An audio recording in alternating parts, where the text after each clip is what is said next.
Dear students, Assalamu alaikum. Today we are going to discuss on exercise number 6.2 or 5.2, question number 1 and 2, page number 135 or 113 of lines and angles. आप 6 किसी mathematics पे 6.2 exercise है और किसी पे 5.2 है। Question number 1 and 2 है, page number 135 आप देख लेना या 113 देख लेना अपने मैथमेटिक्स पे। तो क्वेश्चन नंबर 1 है आज के एक्सरसाइज का। क्वेश्चन नंबर 1,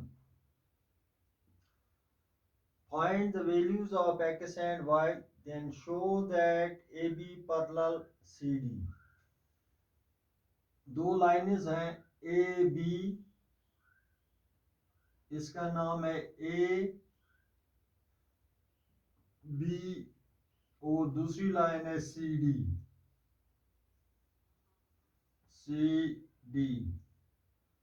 एक ट्रांसवर्सल है ऐसे,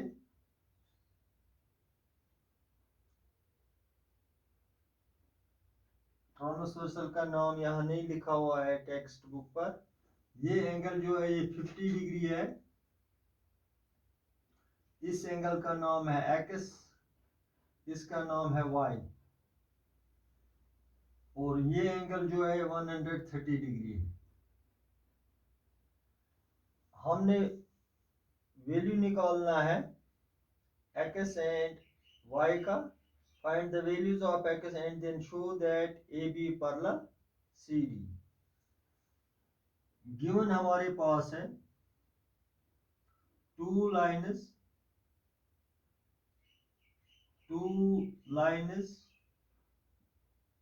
AB and CD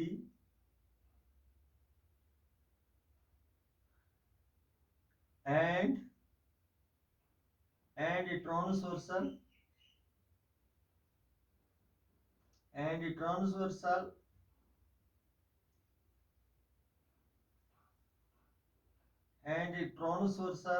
intersects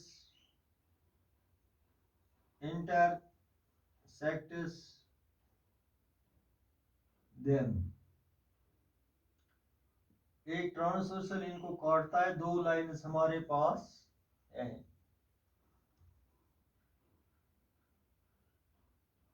तो प्रूव हमने प्रूव करना है बच्चों angle x and angle y। ये हमने बताना है ये क्या, ये हमने निकालना है कि इनका मेजर कितना है एंड कॉमा, और हमने बताना AB पैरेलल CD, ये भी बताना है। ये दो चीजें, एंगल x का वैल्यू भी निकालना है, y का भी, AB पैरेलल CD। AB जो है ये CD के पैरेलल है। यहाँ तक जो मैंने ये ड्रिल की, ये समझ लो ये वहीं पर लिखा हुआ है आपकी टेक्स्ट बुक पर। यहाँ से जो मैं लिखूंगा ये आपके लिए समझना जरूरी है। प्रूफ पर आपने ध्यान देना है। मैं लिखूंगा y is equal to, proof है y is equal to 130 degree. इधर से लिखूंगा vertically opposite angles, vertically opposite angles. Vertically opposite angles की डेफिनेशन ये है, if two lines intersect each other, ये दो लाइन्स एक यहाँ पर काटती हैं suppose O, then each pair of vertically opposite angles, ये और ये आपस में वर्टिकली एंगल्स कहलाते हैं। ये एंगल और ये एंगल आपस में वर्टिकली एंगल्स कहलाते हैं। ये आपस में तब बराबर होते हैं। इसी तरह से ये लाइन और ये लाइन यहाँ पर एक दूसरे पर को काटती है इस पॉइंट पर, तो हम लिख सकते हैं y is equal to 130 degree because these are vertically opposite angles. इसी तरह मैं लिखूंगा and x plus 50 degree is equal to 180 degree. ये लीनियर पेयर एंगल्स है, ये मैंने आपको इससे पहले समझाया है। जब एक लाइन होगी स्ट्रेट लाइन, इस पर एक रे खड़ा होगी, तो इन दो एंगल्स का सम होता है 180 डिग्री। इन दो, यहाँ पर एक तरफ से 50 है, एक तरफ से 50 है, दूसरी तरफ से x है, तो इन दो का सम जो है ये 180 होता है। इनको कहा जाता है, ये लीनियर पेयर ऑफ एंगल्स है, linear pair of angles, linear pair of angles. Dear students, two adjacent angles are said to be linear pair of angles if their non-common arms form a straight line. Adjacent angles ये होते हैं, ये दो भी adjacent angles हैं, लेकिन यहाँ पर ये आर्म और ये आर्म स्ट्रेट लाइन नहीं बनाती, ये नॉन कॉमन आर्म है। ये कॉमन आर्म है, ये इस एंगल की भी आर्म है, इस एंगल की भी यही आर्म है, ये हो गई कॉमन आर्म। ये नॉन कॉमन आर्म, यहाँ पर non common arm straight line नहीं बनाते हैं, लिहाजा अगर ये इस तरह से होगा, ओ यहाँ पर लिखेंगे, यहाँ पर लिखेंगे ए, यहाँ पर लिखेंगे बी, ओ ए और ओ बी, ये दो रेज हैं, ये स्ट्रेट लाइन बनाते हैं और इन पर एक रे खड़ा है ओ सी, तो उस वक्त इन दो एंगल्स का सम होता है 180। इनको कहा जाता है, इस वक्त जब ये non common arms straight line बनाते हों तो उस वक्त इनको लीनियर पेयर ऑफ एंगल्स कहा जाता है। Implies x is equal to 180 degree, इसको मैं RHS की तरफ ले जाऊंगा, ये माइनस बनेगा, ये प्लस है, माइनस बनेगा -50 degree. Implies x is equal to 130 degree. इसका अगर आप रखेंगे फर्स्ट नॉर्म और इसका नॉर्म अगर सेकंड रखेंगे, from first and second we get, from first and second we get y भी 130 डिग्री है, x भी 130 डिग्री है, angle x is equal to angle y, x और y आपस में बराबर निकले, तो यहां पर मैं लिखूंगा but these are alternate interior angles,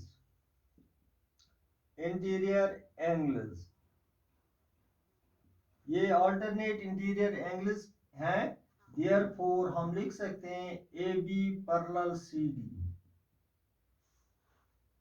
If a transversal intersects two parallel lines, ये थ्योरम हमने की है, if a transversal intersects two lines such that each pair of alternate angles is equal, then the lines are parallel, तब lines parallel होती हैं। अगर दो lines को एक ट्रांसवर्सल काटता हो, वहां पर ऑल्टरनेट इंटीरियर एंगल्स आपस में बराबर हों, जब ये ऑल्टरनेट इंटीरियर एंगल्स बराबर निकलते हों तो वहां पर हम कह सकते हैं ये लाइन, ये उसी सूरत में बराबर होते हैं जब ये लाइन और ये लाइन, ये दोनों लाइन्स आपस में पैरेलल होती है। अगर ये पैरेलल नहीं होंगी तो ये आपस में बराबर नहीं निकलेंगे। लिहाजा ये क्वेश्चन हमने कंप्लीट किया। एक बार फिर प्रूफ पे मैं जाऊंगा। प्रूफ हमने प्रूव करना है, एंगल एक्स भी निकालना है, वाई का वैल्यू भी निकालना है, और ये भी बताना है इस क्वेश्चन में A B parallel C D, A B जो लाइन है ये पैरेलल है सी डी को। प्रूफ में मैंने लिखा y is equal to 130 degree, y is equal to 130, क्योंकि ये वर्टिकली अपोजिट एंगल्स हो। वर्टिकली अपोजिट एंगल्स उस वक्त आपस में बराबर होते हैं जब दो लाइन्स एक दूसरे को काटते हैं। इसी तरह से ये लाइन और ये लाइन यहाँ पर इस पॉइंट पर काटते हैं, तो हम लिख सकते हैं y is equal to 130 degree. अब नेक्स्ट पॉइंट मैंने लिखा x plus 50 degree, x plus 50 degree is equal to 180 degree. इनको हम लीनियर पेयर ऑफ एंगल्स कहते हैं। जब non common arms straight line बनाते हो और उन पर एक रे खड़ा हो, ये दो एंगल्स का सम उस वक्त 180 होता है, यानी कि टू एडजेसेंट एंगल्स और said to be linear pair of angles if they are non common arm. Non common arm ये है ओ ए और ओ बी है। ये नॉन कॉमन आर्म जिस वक्त स्ट्रेट लाइन बनाते हो तो उस वक्त इनका सम होता है 180। यहाँ पर एक आर्म यहाँ से यहाँ को जा रही है, दूसरी यहाँ से यहाँ को नीचे को, और ये रे खड़ा है इन पर, ये तो इन दो का सम है 180 degree.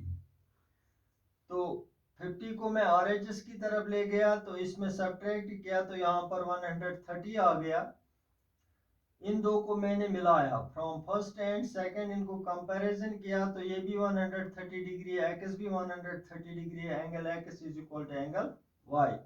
But these are alternate interior angles. Alternate interior angles ये होते हैं, अगर एक ट्रांसवर्सल काटता हो ये और इसका, ये ट्रांसवर्सल के एक तरफ, ये ट्रांसवर्सल के दूसरी तरफ, एक एंगल जो है लाइन के नीचे की तरफ, दूसरा एंगल ट्रांसवर्सल के दूसरी तरफ और लाइन के ऊपर की तरफ होता है।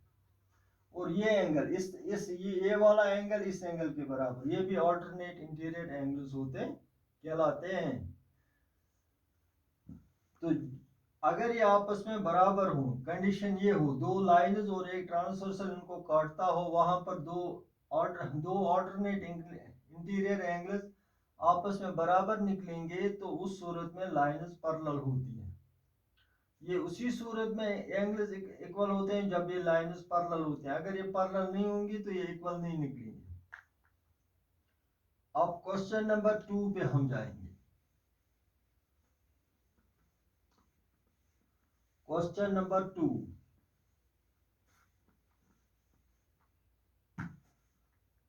द क्वेश्चन नंबर 2 इज, ये आपकी टेक्स्ट बुक जो है इस पर ये क्वेश्चन नंबर 2 है। पेज नंबर फिर मैं बता दूंगा, 135 पे देख लेना या 113 पे देख लेना। जिनके पास पुरानी टेक्स्ट बुक है वो 135 पे देख लेना, और जिनके पास नई टेक्स्ट बुक है वो 113 पे देख लेना पेज नंबर। पुरानी टेक्स्ट बुक पे ये एक्सरसाइज नंबर 6.2 है और नई टेक्स्ट बुक पे ये एक्सरसाइज नंबर 5.2 है। अब हम क्वेश्चन नंबर 2 पे जाएंगे। क्वेश्चन नंबर 2, क्वेश्चन नंबर 2 हमें A B parallel C D, दो लाइन्स हैं ए बी, ये ए बी, इसका नाम है ए, इसका नाम है बी, ये पैरेलल है सी डी को, A B parallel C D and C D parallel E F. C D जो है ये पैरेलल ई एफ को है। पैरेलल लाइन्स की डेफिनेशन ये है, two lines are said to be parallel lines if they do not meet at any point। एक definition ये है, और अच्छी डेफिनेशन ये है कि if their perpendicular distance is same at any point, इनके दरमियान जो परपेंडिकुलर डिस्टेंस होती है किसी भी पॉइंट पर वो एक जैसी होती है। परपेंडिकुलर डिस्टेंस होगी ये, यहाँ पर भी 90 डिग्री होना चाहिए, यहाँ पर भी 90 डिग्री का एंगल होना चाहिए, ये हर जगह बराबर होनी चाहिए। यहाँ पर भी अगर ये यहाँ पर 3 सेंटीमीटर है, यहाँ पर भी 3 होना चाहिए। तो ये लाइन्स कभी नहीं मीट करते हैं अगर इनके दरमियान परपेंडिकुलर डिस्टेंस सेम हो। और एक ट्रांसवर्सल इनको काटता है ये ऐसे, ये ट्रांसवर्सल है। यहां पर एंगल, इस एंगल का नाम है x, इस एंगल का नाम है y और इस एंगल का नाम है z। हमने x का वैल्यू निकालना है, फाइंड एंगल x। गिवन हम लिखेंगे जो हमें वहां से दिया हुआ है, गिवन इंफॉर्मेशन हमारे पास है A B parallel C D, comma CD parallel EF, ये आपकी टेक्स्ट बुक पे लिखा हुआ है, and y is to z is equal to 3:7, 3:7 to prove, हमने प्रूव करना है एंगल x, हमने एंगल x बताना है कि ये कितना है। प्रूफ में लिखूंगा AB पैरेलल CD, इसका नाम रखूंगा मैं इक्वेशन फर्स्ट, ये गिवन है, ये यहां पर गिवन है, एंड CD पैरेलल EF, इसका नाम रखूंगा मैं इक्वेशन सेकंड, ये भी गिवन है। अब इन दो को मैं कंपैरिजन करूंगा, from first and second we get,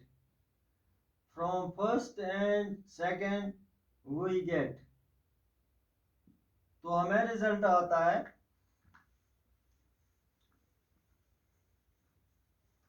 from first and second we get AB parallel CD and CD parallel EF, ये दोनों सेम है, तो हम लिख सकते हैं AB parallel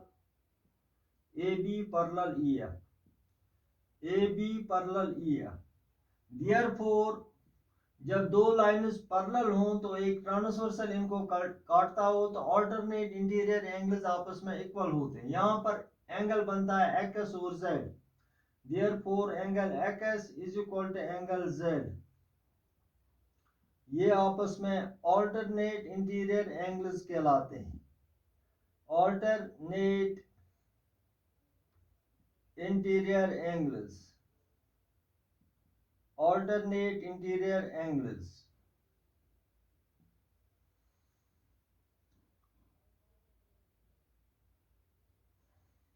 now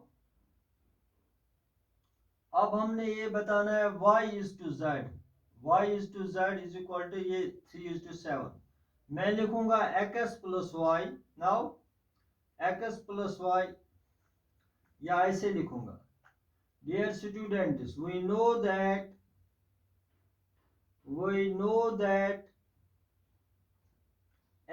sum of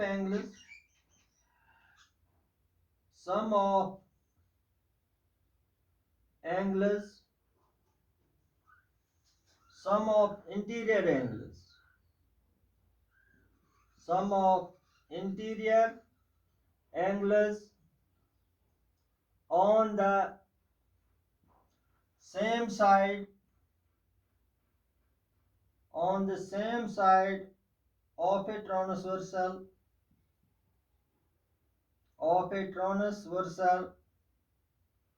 is 180, ये थ्योरम है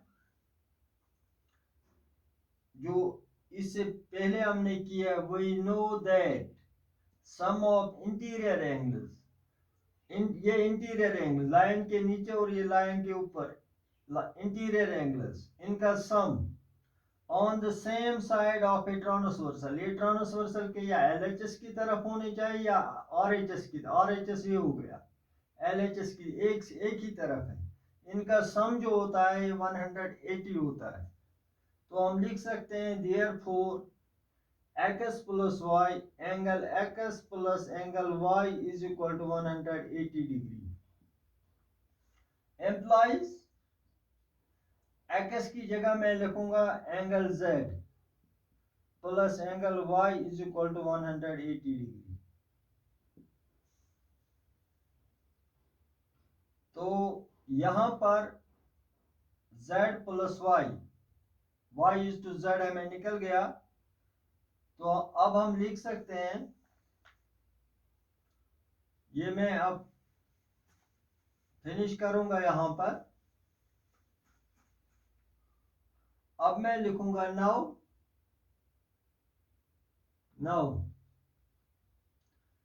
y इज टू z जो हमारे पास है वो है 3:7, ये गिवन है हमारे पास, ये गिवन है। Here सम ऑफ रेशियोज, अगर हमने y कितना है और z कितना है, ये किस इसका मेजर कितना है, इसके लिए रूल है, ये यहाँ पर रेशो दिया हुआ है। रूल ये पहले इन रेशियोज को हम सम करते, इसका सम निकालते हैं। Here sum of ratios is equal to 3 plus 7 which is equal to 10. Therefore angle y is equal to, y का रेशियो जो है वो 3 डिवाइडेड बाई 10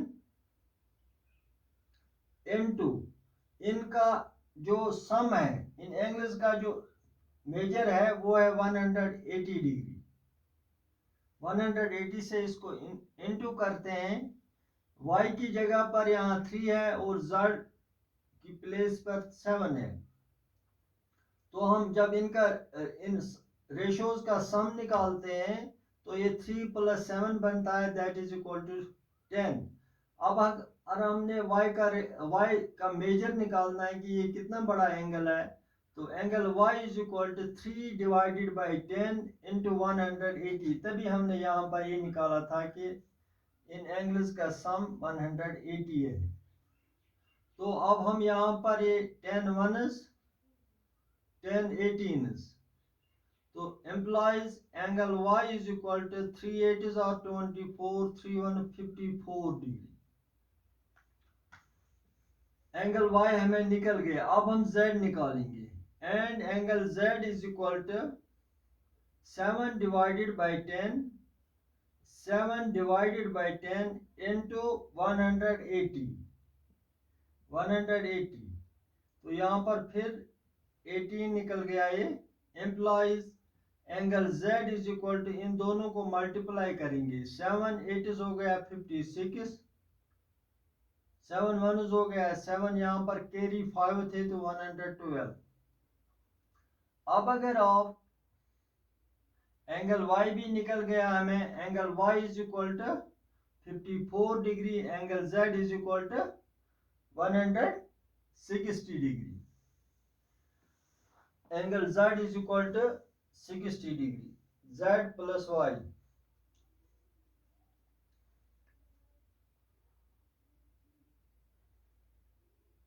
यहां पर angle x is equal to angle z, since angle x is equal to angle z, ये हमने prove किया था, प्रूव्ड अबो, ये हमने यहां पर प्रूव किया था कि angle x is equal to angle z। Therefore angle x is equal to z जो है वो 120 डिग्री निकल गया, इज इक्वल टू 126 डिग्री। तो इस तरह से हमने एंगल x निकाल लिया कि एंगल x कितना है। एक बार फिर मैं आपको ये बताऊंगा कि मैंने प्रूफ में क्या लिखा था। प्रूफ में मैंने ये लिखा था AB पैरेलल CD, आगे लिखा था ये गिवन है, फिर लिखा था CD पैरेलल EF, उसके आगे भी लिखा था ये गिवन है। इन दो को मैंने कंपैरिजन किया from first and second, AB parallel CD parallel EF, तो हमें रिजल्ट आया था AB पैरेलल EF। कंपैरिजन करने पर जब AB हमें पैरेलल निकला EF को और ये ट्रांसवर्सल है, तो हम लिख सकते हैं angle x is equal to angle z। आगे लिखा था मैंने ये अल्टरनेट इंटीरियर एंगल्स हैं, ये उसी सूरत में इक्वल होते हैं जब दो पैरेलल लाइंस हो और एक ट्रांसवर्सल इनका काटता हो, तो उस वक्त अल्टरनेट इंटीरियर एंगल्स आपस में बराबर होते हैं। अब उसके बाद मैंने लिखा था we know that sum of interior angles on the same side of a transversal is 180 degree. मैंने लिखा था angle x plus angle y is equal to 180 degree, और x की जगह पर मैंने z लिखा था, z plus y is equal to 180 degree. फिर लिखा था मैंने now y is to z is equal to 3 is to 7। Here sum of ratios is equal to 3 plus 7 that is equal to 10। अब अगर हमने y का मेजर निकालना हो x का, ये z का जरूरी है, y का निकालेंगे पहले। अगर y का निकालेंगे तो उस सूरत में भी x निकलेगा, z का निकालेंगे तो उस सूरत में भी x ही निकलेगा। y इज इक्वल टू 3, ये 3 क्योंकि y पहले नंबर पे, यहाँ पहले नंबर पर 3 है, 3 डिवाइडेड बाई ये 10 करना पड़ता है इनटू इनका सम जो है y प्लस z जो हमें निकला था वो 180 था, तो यहाँ पर मैंने लिखा था angle y plus angle z is equal to 180 degree, ये लिखा था मैंने। तो इसका इनके सम से इनटू करना पड़ता है इसको, तो यहाँ पर मैंने इसको लोवेस्ट फॉर्म में लाया, तो 3 इंटू 18 54 डिग्री है। And z is equal to 7, z की यहाँ पर सेकंड नंबर पे z है, और यहाँ पर रेशो में बच्चों इन दो को पहले और लास्ट वाले को एक्सट्रीमिस कहा जाता है, और इन बीच वाले दो को इनको मीनस कहा जाता है, वो एक्सट्रीमिस कहलाते हैं और ये मीनस कहलाते हैं। और यहाँ पर दूसरे नंबर पर z है, यहाँ पर दूसरे नंबर पे 7 है, तो मैं लिखूंगा angle z is equal to 7 divided by 10 into 180, ये 180। तो जब मैंने यहाँ पर इनको लोवेस्ट फॉर्म में लाया 10 से मैंने इसको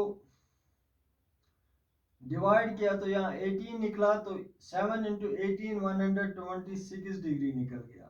since angle x is equal to angle z is equal to, आगे लिखा मैंने प्रूव्ड है, वो ये हमने प्रूव किया था, देयरफॉर x तो x ही है, z की जगह मैंने 120, तो जब ये दोनों बराबर है तो x भी 126 डिग्री निकल गया।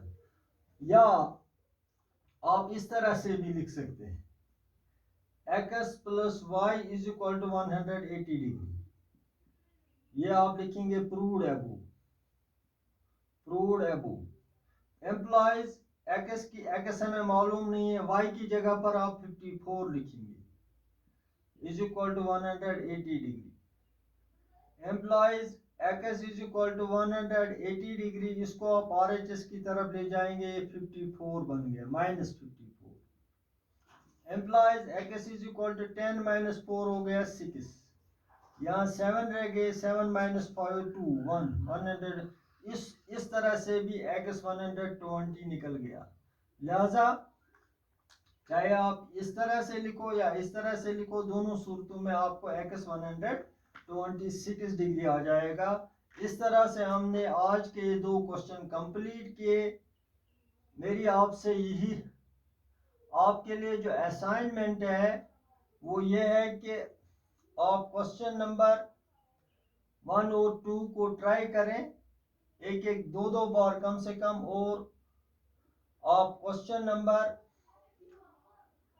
3 और 4 पे नज़र डालेंगे कि क्या करना है इसको, ताकि आपको कल समझने में कोई दिक्कत ना रहे। आज के लिए इतना ही, थैंक यू।